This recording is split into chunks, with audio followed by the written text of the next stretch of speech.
Hi, I'm attorney Michael Comorn of Comorn Law PLC, and you are watching Planet Green Trees.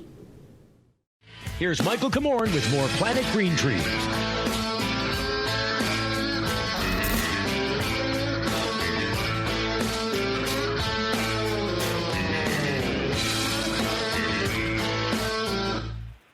Run off to it's gone. Where'd it go? Here, is that yours? No. Here, I had it. What? it's. Oh, here it is. I got it. swam Are we away. online? We're broadcasting. Can you hear me now? We're back. Yeah. All right, excellent. We are broadcasting. We I are see it now. live. Oh, there it On is. Live! several platforms live.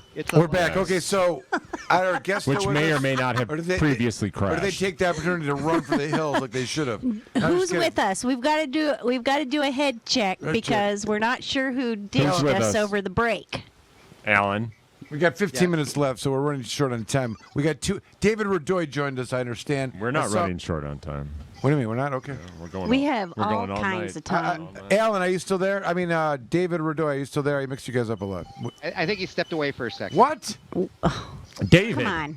Where the hell is What the heck? Where are we on his list of priorities? Somewhere at the bottom. Compact I'll be Light? there at 9:15. Yeah, and it's 9:45. David.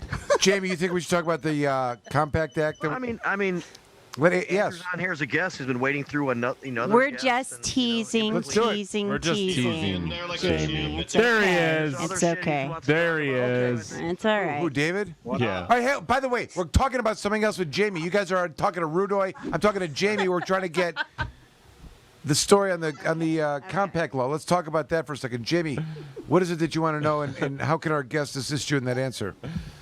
Well, are we on right now? Yes. We're live. Okay, sorry. I'm back on the break.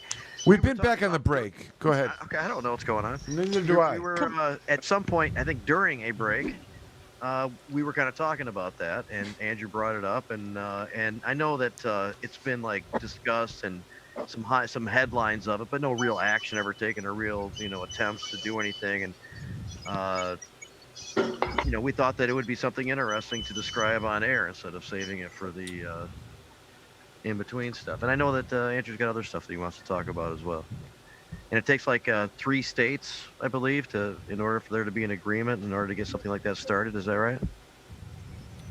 Yeah, the interstate compacts are really interesting. And in fact, there has been some movement in Oregon on interstate compacts. What happened, the whole idea happened, Oregon, unlike many places like Michigan and California, made it really easy to get into the industry.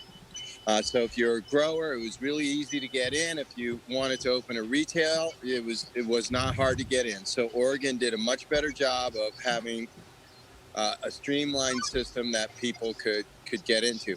The problem is they produced way more weed than they could consume inside the state of Oregon. And at one point they had up to 1 million pounds, literally 1 million pounds of cannabis that they could not sell inside their own market. And so this idea of an interstate compact began to be kicked around by activists there.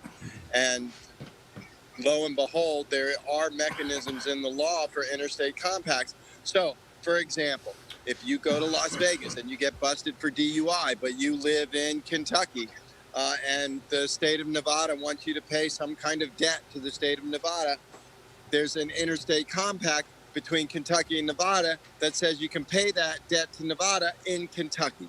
And that's one example of an interstate compact. That's not interstate commerce per se, but it's 2 states agreeing to cooperate on something like a DUI bail, where you can do your bail or where you can do your probation on something like that. It comes up a lot sometimes during child custody when parents are in different states. Exactly. It governs there's a whole, There are certain checklist of things that help govern it, and then the judges are aware of it. So when they have these conflict of state issues, it gives them guidance, amongst other things. It also applies in other, but that's another example.